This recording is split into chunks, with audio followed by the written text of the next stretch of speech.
would only happen because the military, was there in very, very, unimaginable conditions to defend the country. ये कहते हैं यार हमारा तन मन धन हमारी जान जो है वो हम यही धरती माँ है हमारी। जो इंडिया आर्मी में जोश है वो चाइना में जोश नहीं है। वो उनका 20,000 है कि आप 40 पे भी कहेंगे वो खड़े हो जाएंगे। उनका जो एक अपना तिरंगा है वो अपनी भारत माँ कहते हैं, इंडिया जिंदाबाद, मतलब वो इस तरह के वर्ड वो एक उनका अपना जोश आता है। गालवान जो वैली है लद्दाख के एरिया में, वहाँ पर दोनों जो ट्रूप्स हैं उनके दरमियान किसी बंदूकों से या मशीन गनों से लड़ाई नहीं हुई, बल्कि हाथापाई, डंडों और मुक्कों से लड़ाई हुई। चाइना के 10 बंदे नारा लगा देना कि चाइना जिंदाबाद, उनकी आवाज बिल्कुल म्यूट सी होगी। और इंडिया एक बंदा भी लगा दे, उनके 30 बंदों से भी ज्यादा आवाज होगी। ये बड़ी चीजें मैटर करती हैं। दोवल साहब ने एक स्टेटमेंट जारी की है that is directly not about Pakistan but indirectly about Pakistan. वो उन्होंने स्टेटमेंट जारी की है कि हमें दुश्मन को दुश्मन की बैटल ग्राउंड पे हराना है। चाइना ने तो अपने 5 फौजी कैंप्स वहां से रिमूव कर दिए हैं और मजीद फौजी कैंप्स को वहां से हटाया जा रहा है। इसका कोई पॉजिटिव या कोई नेगेटिव इम्पैक्ट आ सकता है लाइन ऑफ कंट्रोल के ऊपर?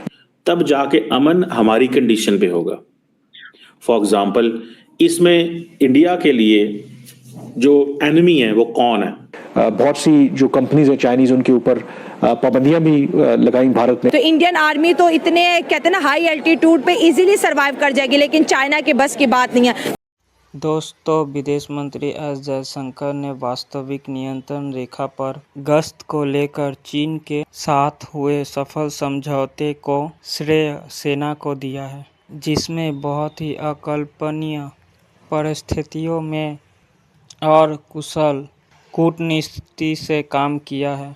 जयशंकर ने साथीरों के साथ बातचीत के दौरान एक सवाल के जवाब में कहा को संबंधों को समान रूप में बनाने में अभी समय लगेगा। भरोसे को फिर से कायम करने और साथ मिलकर काम करने में जयशंकर ने कहा कि जब प्रधानमंत्री मोदी ने ब्रिक्स शिखर सम्मेलन में इत्र रूस के कजान में चीनी राष्ट्रपति शी जिनपिंग से मुलाकात की थी, तो ये निर्णय लिया गया था कि दोनों देशों के विदेश मंत्री और राष्ट्र। और अगर चाइना की बात करें तो चाइना पहले से ही खतरा जो है ना भाप लेता है। तो इस वक्त इंडियन इकोनॉमी और इंडियन आर्मी के डर से जो है चाइना ने 4 पॉइंट्स, इंतहाई इंपॉर्टेंट 4 पॉइंट छोड़ने का ऐलान कर दिया। अगर LAC के ऊपर इंडिया और चाइना के ताल्लुकात बेहतर हो रहे हैं तो हम बात करेंगे LOC की। तो लाइन ऑफ कंट्रोल के ऊपर क्यों हालात बेहतर नहीं हो पा रहे? जो इंडिया आर्मी में जोश है वो चाइना में जोश नहीं है। वो उनका 20,000 है कि आप 40 पे भी कहेंगे वो खड़े हो जाएंगे। उनका जो एक अपना तिरंगा है वो अपनी भारत माँ कहते हैं, इंडिया जिंदाबाद, मतलब वो इस तरह के वर्ड वो एक उनका अपना जोश आता है। जैसे हम पाकिस्तान जिंदाबाद कहते हैं, इसी तरह उनमें जोश आता है। अब चाइना वाले क्या, मैं एक बात, अब अगर चाइना के 10 बंदे नारा लगा देना कि चाइना जिंदाबाद, उनकी आवाज बिल्कुल म्यूट सी होगी। और इंडिया एक बंदा भी लगा दे, उनके 30 बंदों से भी ज्यादा आवाज होगी। ये बड़ी चीजें मैटर करती हैं। जो जंगें लड़ी जाती हैं वो जोश से लड़ी जाती हैं, जज्बे से लड़ी जाती हैं, जुनून से लड़ी जाती हैं। और बैकग्राउंड होता है, सबसे बड़ी क्या ताकत होती है? आपकी आवाम की ताकत होती है। चाइना की आवाम नहीं ये सपोर्ट करेगी, ये चाइना की आवाम कभी भी नहीं सपोर्ट करेगी। दोस्तों, इंपॉर्टेंट स्टेटमेंट्स आ रही हैं भारत से, जहां भारत के NSA national security adviser Ajit Doval साहब, जिनके बारे में आपको पता है मैं अक्सर ये कहता रहा हूँ कि he is basically eyes and years of prime minister Modi. वो बंदा है जो सोचता है, प्लान करता है नेशनल सिक्योरिटी डोमेन में। और पर्टिकुलरली ये जो अमेरिका और कनाडा के साथ इनके जो मसले बने हैं उसमें वो कह रहे हैं जी अमित शाह ने ये कहा है। Amit Shah might have said that, लेकिन the man who is behind all this thing is मेरी असेसमेंट में दोवल साहब है।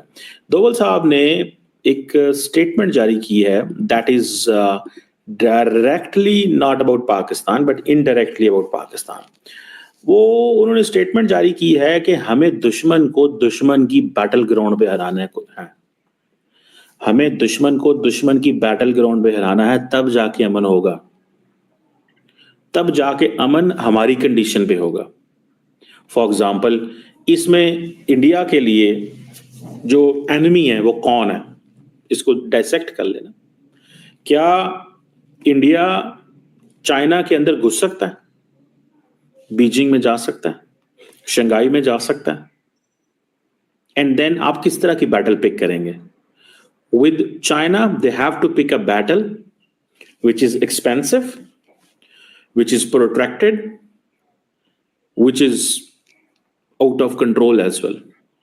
कि चाइना के साथ तो अभी इंडिया मेरी असेसमेंट में बैटल के लिए तैयार ही नहीं है, बिकॉज अभी तो चाइनीज अपनी डिटेरेंस एस्टैब्लिश कर रहे हैं, दे आर गैदरिंग। जो डॉक्टर जयशंकर ने रिसेंटली कहा था कि हम अपने से बड़े दुश्मन के साथ, अपने से बड़े मुल्क के साथ एक अननेसेसरी बैटल क्यों, why should we pick an unnecessary battle with China? So it means the only country way doctor NSA Doval साहब जो हैं वो जिसके ही टॉकिंग अबाउट पाकिस्तान, तो पाकिस्तान की बात कर रहे हैं। एंड पाकिस्तान में जब वो बात करेंगे दोवल साहब तो वो किस चीज को मेंशन करेंगे? आई थिंक वो कल कोई जिसे कहते हैं ना किसी बुक लॉन्च पे खिताब कर रहे थे, और मेरा ख्याल है वो क्या नाम है हमारे वो जो जनरल साहब हैं उनकी बुक थी वो, और उस पर बात कर रहे थे, और वो ये चीज़ जो कहते हैं कि हमें दुश्मन की बैटल ग्राउंड में जाना चाहिए, दुश्मन की टर्फ पे जाके खेलना है, ठीक है, तब अमन होगा। अब वो बात कर रहे हैं, जारी बात है, वो अफगानिस्तान की तो नहीं बात कर रहे, वो मालदीव्स की बात तो नहीं कर रहे। पिछले 77 सालों से इंडिया पाकिस्तान के मसले हैं ना, तो वो पाकिस्तान की बात कर रहे हैं। मिसाल के तौर पे कि जो रिसेंटली यहाँ पे हमले हुए, जिसमें आपको याद होगा कि फॉर्मर जो कश्मीरी मुजाहिदीन थे जिन्होंने जहाद कश्मीर में हिस्सा लिया, उनको टारगेट किया गया। फिर क्या नाम था उसका यार, वो जो लश्कर तैयबा का है, उसके चीफ के घर के बाहर जो धमाका हुआ, whose is interest is it to target Hafiz Saeed? There is a question ना, for any target there must be someone who is a beneficiary। उसका कौन बेनिफिशियरी हो सकता है? चाइना तो बेनिफिशियरी नहीं है, ना मालदीव्स बेनिफिशियरी है, ना अफगानिस्तान बेनिफिशियरी है। लश्कर तैयबा का हाफिज सईद से तो कोई प्रॉब्लम नहीं, लश्कर तैयबा का तो सारी बात है इंडिया से प्रॉब्लम रहा है। तो क्वेश्चन ये है कि जो दोवल साहब बात कर रहे हैं वो कह रहे हैं दुश्मन के अंदर जाओ। सो इट मीन्स कि target Hafiz Saeed inside the territory, target former mujahideen inside Pakistan, so that the more you engage Pakistan inside the territory, the better it will be for them, because India ये समझता रहा है for quite many years हम engage रहे हैं अपनी territory में। India ये कहता है कि कश्मीर में जो इंडिया engage रहा है पाकिस्तान से लड़ाई में, या पाकिस्तान ने इंडिया को कश्मीर में engage रखा दोनों मुल्कों के हवाले से, ठीक है, तो उन्होंने क्या किया कि वो कहते हैं कि हमें पाकिस्तान ने एंगेज रखा है for long period of time, now is our time that we need to keep Pakistan engage on its territory. इसके ऊपर वो आजकल काम कर रहे हैं।